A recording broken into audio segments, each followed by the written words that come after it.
Happy Thursday and welcome into College Football Mornings. I am Chris Moxley. You can find me and everything I do at ChrisMoxley19 on Twitter or CampsCanton.com. A lot of times, both. College Football Mornings, for those who are new to the show, is an in-season morning show every weekday talking about starts, sits, news, waivers, betting, prize picks, etc. in a compact form from the C2C network.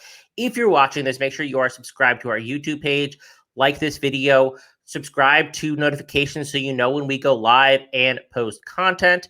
We have a ton of great stuff on our YouTube, including the official, which is Campus to Canton's recruiting podcast, Devy Debate, Bet on C2C, and a new show, Friday Night Lights, detailing high school player production. These are not all my picks. On every Thursday, I give you 3 of my favorite lines to bet this weekend, but that is not inclusive of everything that I provide. I have a ledger that I keep in the Discord every single week, and it is updated as soon as I make a play. That is available to NIL members. You can sign up for $7.99 a month or $70.99 a year, or you can get the In-Season Edge. The In-Season Edge is $29.99, and that gives you opportunity to have NIL access for the duration of the season. And when that's over, you're out unless you want to sign up for NIL. Well, a ton of this content and a ton of paywalled content between betting content, PrizePicks content, DFS content. It's a great value for those interested.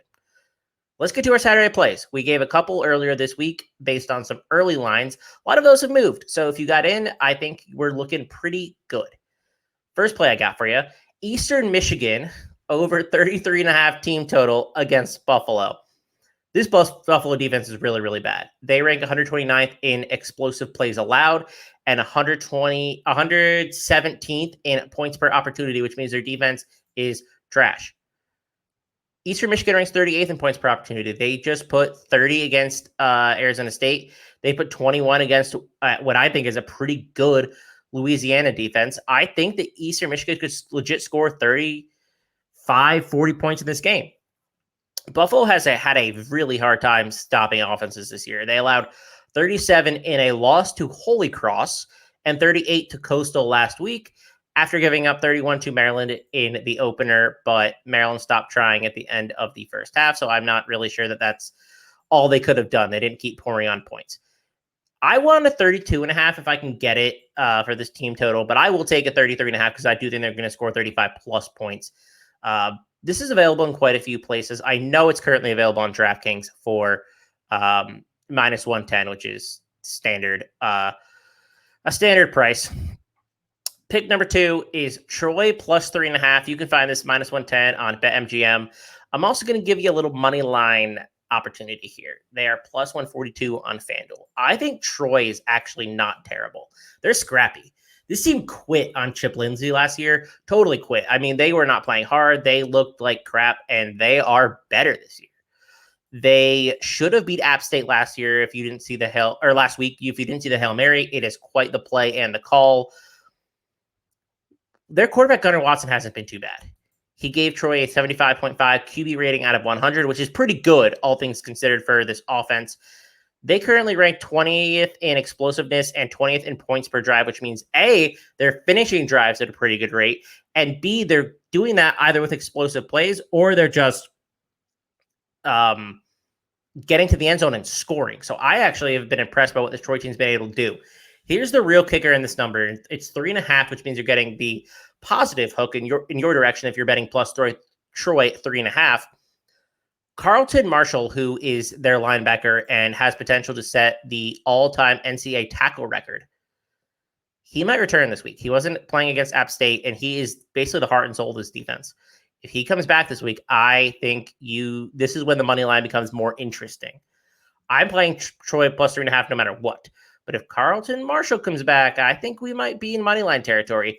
Currently, Troy ranks 28th in rushing success against the run, which is kind of the bread and butter for this Marshall team.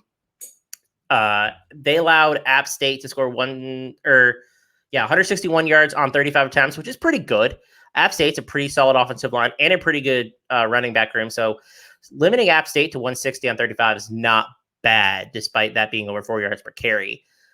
So I like Troy 3.5 against Marshall. I think that the money line is certainly in play if we're getting linebacker Carlton Marshall back. So keep your eyes peeled for that news. It sounded like he was going to be back or eligible for this game based on what Pete Thamel said. He said that they had optimism that he could play this week, despite not being able to play last week.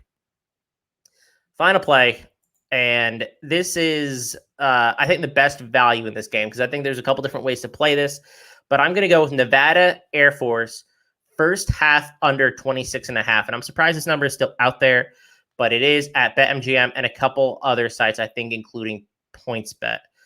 But definitely on BetMGM, and it's minus 115 over there as of this recording. The game total in this game is 45 or 45.5, depending where you look. So I like getting this 26.5. I think that's a pretty good value, and I think the game's going to play out in a way that this number makes a little bit more sense. I expect Air Force to do a lot of their scoring late because the Nevada defensive line isn't terrible. They're not great, but they're also not terrible. Dom Peterson is a beast along this defensive line. He single-handedly was making huge plays against Iowa, despite them scoring 0 points and Iowa scoring 27. He looks great. But Nevada's offense is bad and is still bad. Again, scored 0 points last week. They rank 116th in EPA per play, and that includes games against Incarnate Word, where they scored 42. This is not a good Nevada offense. They scored 23 against New Mexico, who is widely regarded as being a bottom 5 team in the country.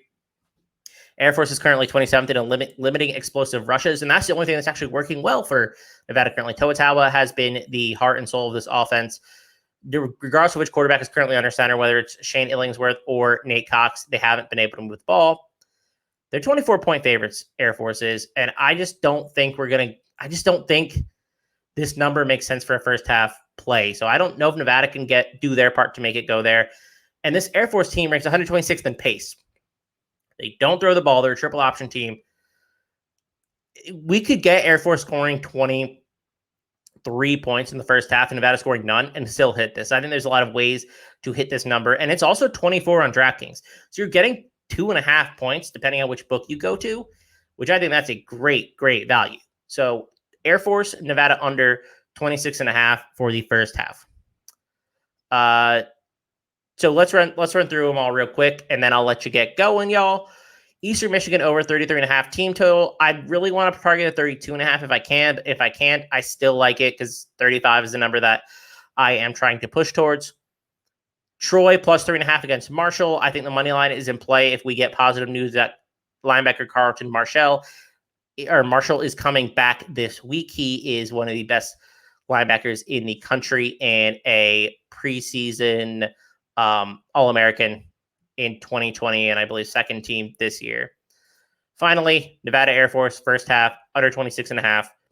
I like this value, and I think that you're getting good value, especially when you're shopping on different books. So again, keep listening to our morning show. We have a ton of great content coming out. We're trying to give y'all everything we can from a betting, PrizePicks, CFF, C2C perspective, and hopefully deliver some value. Hopefully win some money this week. I like the value that we're seeing on the board currently. And if you still want to go back and listen to our morning show on Monday, there's an opportunity to maybe still catch some of the lines before we see massive movement or if they haven't passed key numbers. Again, I am Chris Moxley. Everything I do at Chris Moxley 19. Have a good day, y'all. Have a good morning, and let's win some money this week.